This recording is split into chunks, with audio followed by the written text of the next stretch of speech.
BA द्वितीय वर्ष हिंदी साहित्य के प्रिय विद्यार्थियों, आज की ई कक्षा में आपका स्वागत है। रीतिकाल का परिचय देते हुए मैं आपको रीतिकाल के सामान्य परिचय, उसके प्रवर्तक, रीति का अर्थ आदि विषयों की जानकारी में आपको दे चुकी हूँ। आज रीतिकाल के नामकरण पर हम चर्चा करेंगे। प्रिय विद्यार्थियों, युग चाहे कोई भी हो, उसकी अपनी विशेषता होती है, उसकी अपनी स्थितियाँ होती हैं और उसका अपना स्वरूप होता है। और जब ऐसा है कि उसकी अपनी अलग स्थितियाँ, विशेषताएं और स्वरूप है, तो उस युग को अभिव्यक्त करने के लिए, उस युग को समग्रता में अभिव्यक्त करने के लिए, उसका परिचय देने के लिए, उसके लिए एक नाम की भी आवश्यकता होती है। तो निसंदेह रीतिकाल की जो प्रवृत्तियाँ रही हैं, जो उसकी विशेषताएं रही हैं, उन विशेषताओं को कौन सा नाम सबसे अधिक समग्रता के साथ अभिव्यक्त कर सकता है, ऐसे नाम पर भी चर्चा हुई है। यदि हम देखें तो यदि भक्तिकाल और आधुनिक काल को छोड़ दिया जाए और शेष दो काल, जैसा कि रीतिकाल और आदिकाल रहे हैं, इन दोनों ही कालों के नामकरण पर काफ़ी वाद विवाद रहा है। तो रीतिकाल के संबंध में भी ये बात अपवाद नहीं है।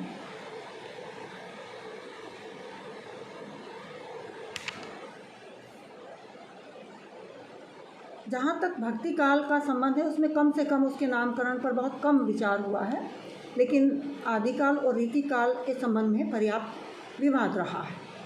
वास्तव में रीतिकाल के नामकरण की स्थिति इसलिए भी और अधिक जटिल बनी हुई है क्योंकि इस काल में प्रधानता तो श्रृंगार की रही है और इसे नाम रीतिकाल दिया गया है। कुछ लोगों का तो ये भी मानना है कि इस काल में कला पक्ष प्रमुख रहा है और भाव पक्ष उपेक्षित रहा है, तो इसलिए इसे रीतिकाल न कहकर कलाकाल की संज्ञा दी जानी चाहिए। इस प्रकार हम देखते हैं कि रीतिकाल के नाम को लेकर के विद्वानों में पर्याप्त मतभेद रहा है। जहाँ तक आचार्य शुक्ल का प्रश्न है, इस युग में रीति ग्रंथों की बहुलता को देखकर उन्होंने इसको रीतिकाल नाम दिया है। लेकिन यदि हम अन्य विद्वानों की चर्चा करें तो उनमें मिश्र बंधुओं की बात सबसे पहले आती है और उन्होंने इसे अलंकार काल की संज्ञा दी है और डॉक्टर रसाल ने इसे कला काल कह करके संबोधित किया है। और इस काल का सबसे अधिक सार्थक नाम पंडित विश्वनाथ प्रसाद मिश्र की दृष्टि से श्रृंगार काल है। यानी कि हर विद्वान जब इसके नामकरण पर चर्चा करता है तो अपना दृष्टिकोण रखते हुए और उस अपने द्वारा दिए गए नाम के पक्ष में तर्क देते हुए इसका कुछ दूसरा नाम रख देता है। जहाँ तक विश्वनाथ प्रसाद मिश्र की बात है, उन्होंने अपने तर्क की पुष्टि में कहा है कि रीतिकाल का प्रतिपाद्य विषय चाहे रस, अलंकार, शब्द शक्ति या नायिका भेद रहा हो, पर उन सबका वर्ण विशेष श्रृंगार ही है। यानी कि रीति की दृष्टि से चाहे उसके जो अंग रहे हों, लेकिन जो विषय है मूल के मुख्य रूप से वह श्रृंगार ही रहा है, इसीलिए इसको श्रृंगार काल कहा जाना चाहिए। सारे रीति काव्य में श्रृंगार की वृत्ति ही व्यापक मिलती है। वस्तुतः इस युग में नायिका भेद, षड ऋतु वर्णन, नक्षिक वर्णन को विस्तार दिया गया है और अलंकार, शब्द शक्ति आदि के उदाहरण भी श्रृंगार परक ही दिए गए हैं। व्यापक प्रवृत्तियों के आधार पर इस काल को श्रृंगार काल कहना ही अधिक उचित होगा, ऐसा विश्वनाथ प्रसाद मिश्र का मानना है। जहाँ तक आचार्य शुक्ल ने इसको जो रीतिकाल नाम दिया है, रीतिकाल नाम दे तो दिया, किंतु शायद वो इस नाम से पूरी तरह संतुष्ट नहीं हो पाए थे, तभी उन्होंने अंत में ये वाक्य लिखा है, श्रृंगार की प्रधानता के कारण कोई चाहे तो इसे श्रृंगार काल भी कह सकता है। यानी कि रीतिकाल नाम देने के बावजूद भी आचार्य शुक्ल कहीं ना कहीं भ्रम में है कि ये नाम रीतिकाल है तो श्रृंगार काल भी इसका नाम हो सकता है, क्योंकि श्रृंगार की यहाँ अधिकता है। डॉक्टर भागीरथ मिश्र ने रीतिकाल को रीति श्रृंगार युग नाम दिया है। उनका अपना अलग तर्क है। उनका मानना है कि इस काल के अंतर्गत श्रृंगार की प्रधानता रही है और रीति शास्त्र अधिक लिखा गया है। यानी कि श्रृंगार की भी प्रधानता है और रीति शास्त्र की रचना भी अधिक हुई है, इसीलिए इसको रीति श्रृंगार यानी कि दोनों ही चीज़ों का इसमें समावेश उन्होंने यहाँ पर कर दिया है। रीति शास्त्र के आधार पर कविता का सृजन होने के कारण इसे रीति और श्रृंगार की अधिकता होने के कारण श्रृंगार युग कहना अधिक समीचीन होगा, ऐसा उनका मानना है। एक प्रसिद्ध विद्वान है डॉक्टर रमाशंकर शुक्ल रसाल। वे रीतिकाल को कला काल का नाम देते हैं क्योंकि रीतिकाल में कला पक्ष अधिक प्रभावी रहा है और भाव पक्ष कला के कारण बहुत अधिक बोझिल सा हो गया है। इस कारण वह इस काल को रीतिकाल नाम देना अधिक उपयुक्त समझते हैं।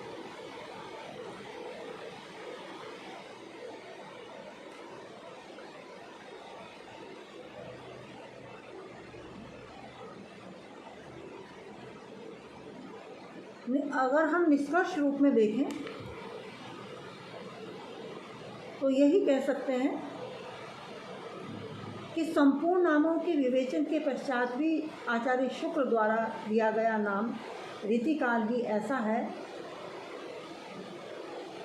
जो अपने युग की प्रवृत्ति को समग्र रूप से ना सही बल्कि व्यापक रूप से अपने अंदर समेटे हुए है। इस युग में अलंकरण, रीति, शैली, श्रृंगार तथा कला पक्ष का स्वरूप इतना अधिक उभरा है कि इनमें से किसी के भी आधार पर इस युग का नामकरण किया तो जा सकता है, लेकिन वो एक नाम इतनी समग्रता से इस युग के साहित्य की विशेषताओं को, खूबियों को अभिव्यक्त नहीं करता है जितना कि रीतिकाल करता है। तो हिंदी साहित्य में शुक्ल जी द्वारा चर्चित रीतिकाल नाम ही अधिक प्रचलित रहा है क्योंकि शुक्ल जी ने रीति को एक प्रकार ना मानकर एक दृष्टिकोण माना है और इसी के आधार पर रीतिकाल नाम की भी सार्थकता असंदिग्ध प्रतीत होती है। कुल मिलाकर यदि हम देखते हैं तो समस्त नामों के पर विचार करने के बाद रीतिकाल ही हमें सबसे अधिक उपयुक्त नाम प्रतीत होता है और आज हम इस काल को इसीलिए रीतिकाल के नाम से जानते हैं। बाकी सब प्रवृत्तियाँ हो सकती हैं लेकिन अपने युग की समग्रता को अभिव्यक्त नहीं करती। इस प्रकार आचार्य शुक्ल द्वारा दिया गया नाम ही सर्वमान्य तो भले ही ना हो लेकिन अधिकतर विद्वानों को यही नाम स्वीकार है, मान्य है और इस पर विवाद अन्य नामकरणों की अपेक्षाकृत कम है। इसीलिए हम इस काल को, हिंदी साहित्य के इस कालखंड को रीतिकाल के नाम से जानते हैं। धन्यवाद विद्यार्थियों। आज की ये एक कक्षा यहीं पर समाप्त होती है और अगली एक कक्षा में मैं आपको रीतिकाल में प्रचलित जो काव्य धाराएँ हैं, 3 काव्य धाराएँ हैं, रीतिबद्ध, रीति मुक्त और रीति सिद्ध काव्य धारा, तो इन काव्य धाराओं पर हम अपनी अगली कक्षा में चर्चा करेंगे।